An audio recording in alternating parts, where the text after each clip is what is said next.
Dans une dizaine de jours, l'abbaye de Westminster, à Londres, ouvrira ses portes à l'occasion du tant attendu couronnement du roi Charles III.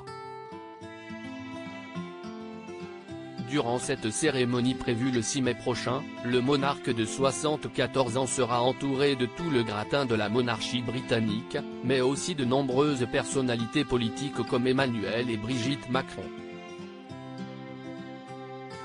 Si cet événement fait grandement parler de lui, un deuxième couronnement, largement moins médiatisé, devrait avoir lieu quelques semaines plus tard. En effet, comme l'explique Point de Vue, ce lundi 24 avril, une autre cérémonie est prévue en Écosse, dans la cathédrale Saint-Gilles d'Édimbourg.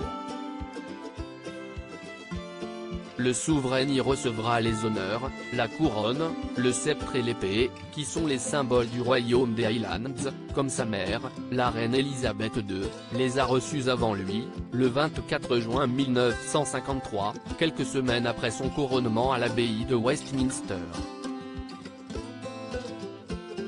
En revanche, d'après nos confrères, la date de ce deuxième service d'action de grâce n'a pas encore été communiquée.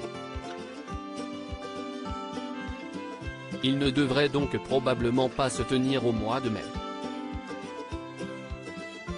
L'Écosse accueillera le nouveau souverain plus tard dans l'année, a simplement confirmé Humza Yousaf, le nouveau Premier ministre, sans donner de détails. Kate Middleton, reine Camilla, Charles III.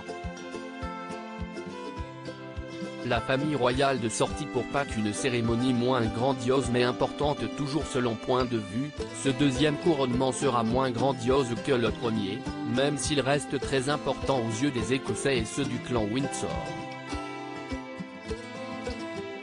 Au cours de la cérémonie, une procession sera organisée jusqu'à la cathédrale Saint-Gilles d'Édimbourg.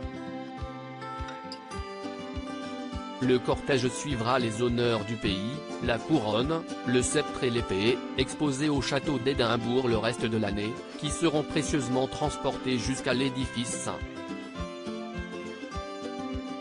La couronne des rois d'Écosse, réalisée pour Jacques V au XVIe siècle, sera la pièce maîtresse de la journée. Article écrit en collaboration avec 6 médias. Crédit Photo, agence.